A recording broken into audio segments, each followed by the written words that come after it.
صدّن سنة شان يصدّن أفرتن سنة what the hell is that مساجا دلا يدل والدم بدي مركب كان داد كوسو قال هو كله يقار كلام بدن absolutely a dictator هذا كله الدين ككتير سيب أفريقيا هنقول وحويا مشكلة جتها نبى مرحلة نقرأيه ومد الدستور بيلادها أفضل وقضيسي الله أقلاده وفولية شن بالدور شن كلا سيطر هلا صدّن سنة مركو جوجو ماشي إنه ليه مودية مركزها إلين شرعي بو وحلونين من الدستور كقضب كهل اللي جبته حتى كان اللي بدلية دستور لأنه أمضي لحيد بين اللي بدلية مركزها تكلم كسر حمو حوي qaar baa waxa oranayaan allah hanaga tagine hoognay waan jabanaay markaas isna rumaysanay oranay talo aad ka tagtid kuwan xagay ma war dadkan iyo dalkan adigoon jirin bay jireen adigoo jirena way jiraan adoon jiri doonina way jiri doonaan isaga tag dadkan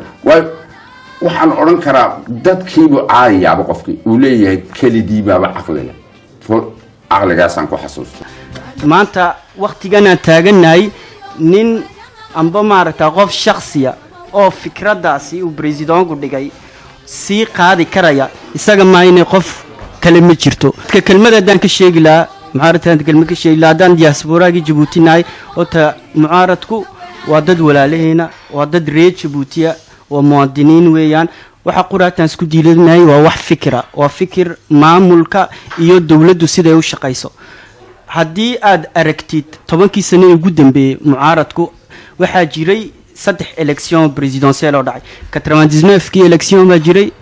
2005 élection baa jiray 2011 kii élection baa jiray ma jiro qof mucaarado saddexda company amba experience u leh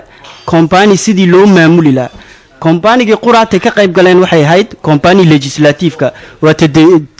debiteyaasha waana company 2013 kii dhacday waxay ku cadeynaysaa 16 kaas sano ee dawladdu ay intaas oo dhan oo xisbiga UNP-ga RBB-du ay soo hayeen qof mucaarada oo experience leh oo si soo sharixi kala isagoo leh waxaan u leeyahay yacni de fikradaan haya waa adeeg saad ku heshiin waa adeeg weyn taasi waxay noo cadeynaysaa unanaka inay maanta qofka quraata ee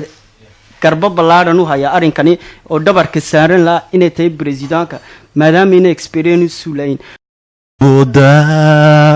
ku diirsanayo ku doogsanayo Ismaaciil balan anagu marka lagu laamo maadaama umada jacayl ma doonayso waxaan doonaynaa insha Allah inuu marka la ku xishado shacabka doonay nagu daciyeen inuu ku noqon doono mar labaad insha Allah wadiisanana bismillaahir rahmaanir rahiim anigoo Saciid Micada kullanahay insha Allah mar daba nagu noqon hay arin sida fiican wadnka nagu wadid insha Allah أنا مركي أفراد بقوة علنا أنت إنه شايبة أنا كقرب جونا تذكري وين وأنا لا هذا الشيء مدحونا إنه حنا هاي نوجوك